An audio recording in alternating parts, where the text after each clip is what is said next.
Сәлеметсіздер ме, құрметті оқушылар және ата-аналар. Мен мектеп психологы Сыдыкова Айғаным Ғабиденқызы. Құрметті оқушылар және ата-аналар, бүгін мен сіздерге мидың жұмысын жақсарту мақсатында асимметриялық жаттығуымызды көрсеткім келеді. Асимметриялық жаттығу дегеніміз не? Асимметриялық жаттығу дегеніміз, яғни бұл жаттығу 1981 жылы американдық ғалым Роджерс Берри өзінің тәжірибесінде көрсеткен болатын, яғни ол мидың оң және сол жақ жарты шарының әрқайсысының өзіндік қызметі бар екенін дәлелдеп Нобель сыйлығын алған болатын.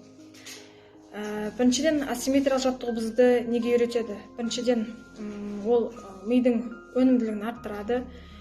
Екіншіден, мидың оң және сол жақ жарты шарының арасындағы нейрондық байланыстарды жақсартады және күшейтеді. Ал үшіншіден, есте сақтау қабілетімізді жақсартады. Төртіншіден, біздің көңіл күйімізді көтереді. Ал құрметті ата-аналар және оқушылар, біз жаттығуымызды бастаймыз. Ең алдымен қолымызды маңдайымызға алып барып, капитан сияқты қолымызды маңдайымызға апарамыз. Екінші, қолымызбенен лайк жасаймыз.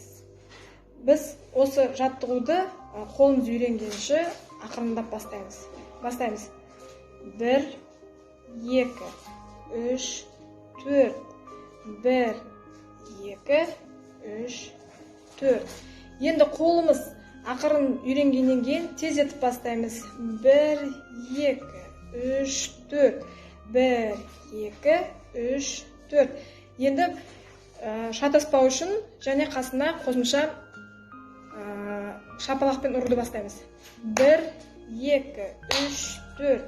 1, 2, 3, 4. 1, 2, 3, 4. 1, 2, 3, 4. Жарайсыздар. Енді екінші жаттығуымыз асимметриялық жаттығу. Қолымызбенен окей жасаймыз және лайк. Қайтадан бастаймыз да осылай кезекпен кезек жасаймыз. 1, 2, 3, 4. 1, 2, 3, 4. 1, 2, 3, 4. 1, 2, 3, 4. Жарайсыздар. Құрметті оқушылар және ата-аналар, бұл жаттығуды біз күнде 10-15 минут жасасақ, біздің есте сақтау қабілетіміз, оң және сол жақ миымыздың қабілеті одан ары жақсарады деген мақсатта осы жаттығуды күнде қайталап жасаймыз. Назар қойып тыңдағандарыңызға рахмет.